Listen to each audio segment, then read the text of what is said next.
Saudara-saudara sekalian, berikut apa hukumnya mencium mayat. Kita dapati ada orang yang mencium mayat.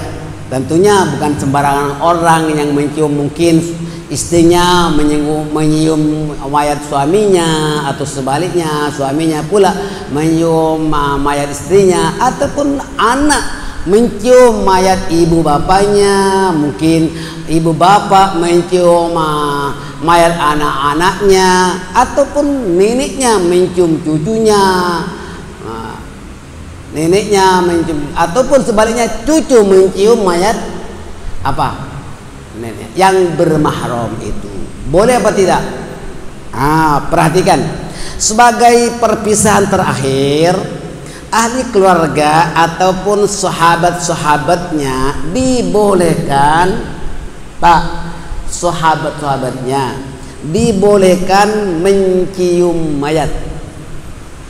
Namun ini hanya dilakukan oleh keluarga yang terdekat, yang bermahram, seperti suami atau istri, anak-anak, cucu, dan teman-teman yang akrab.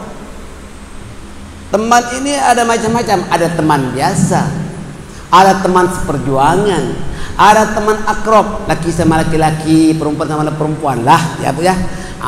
Lalu kita mempunyai sahabat akrab, maka meninggal dunia, dia pun sedih. Tak sangka ini nak meninggal awal, itu dibolehkan mencium mayatnya.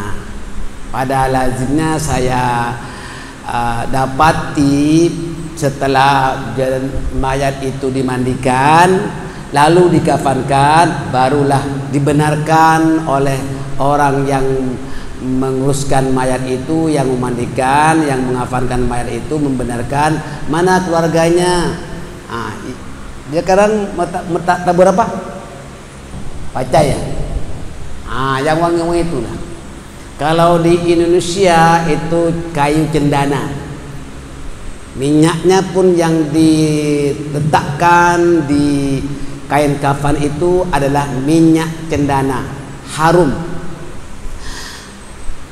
Hal ini berdasarkan hadis daripada Sayyidatina Aisyah radhiyallahu anha dalam riwayat At-Tirmidzi dan Imam Ahmad. Qabbala Rasulullah sallallahu alaihi wasallam Utsman bin Maz'un wa huwa mayyitun hatta ra'aitu dumu'a tasilu ala wajhihi. Rawahu Ahmad wa Tirmidzi. Bahwa Rasulullah sallallahu alaihi wasallam mencium Utsman bin Maz'un radhiyallahu an. Siapa beliau? Beliau adalah sahabat Muhajirin. Setelah dia meninggal dunia, sehingga air mata baginda membasahi mukanya, yakni muka sahabat Utsman bin Maz'un. Kalau kita pergi ke Madinah, di Baqi kan ada sahabat yang bernama sahabat Utsman bin Maz'un, kan begitu. Bukan sahabat Utsman bin Affan ya, bukan. Ini sahabat bukan bin Affan. Sahabat Utsman bin Maz'un itu sahabat Muhajirin yang lebih awal, yang terdahulu. Itu dicium oleh Rasulullah sallallahu alaihi wasallam ketika dia baru meninggal. Artinya apa? Nabi menciumnya mayat sahabat Utsman bin Maz'un. Allahu Akbar. Pada lazimnya mencium mayat pada dahi, nih dahi atau pipinya. Pada lazimnya mencium dahi atau pipinya. Tidak mengapa jika sedikit air mata menetes di muka mayat, karena air mata Rasulullah sallallahu alaihi wasallam menetes di muka sahabatnya yang telah meninggal dunia.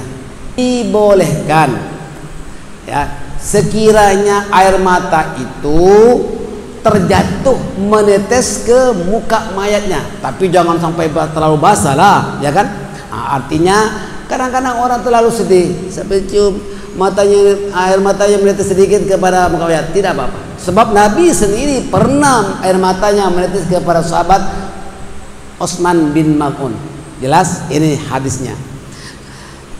Sayyidina Abu Bakar radhiyallahu an mencium Rasulullah sallallahu alaihi wasallam setelah baginda wafat.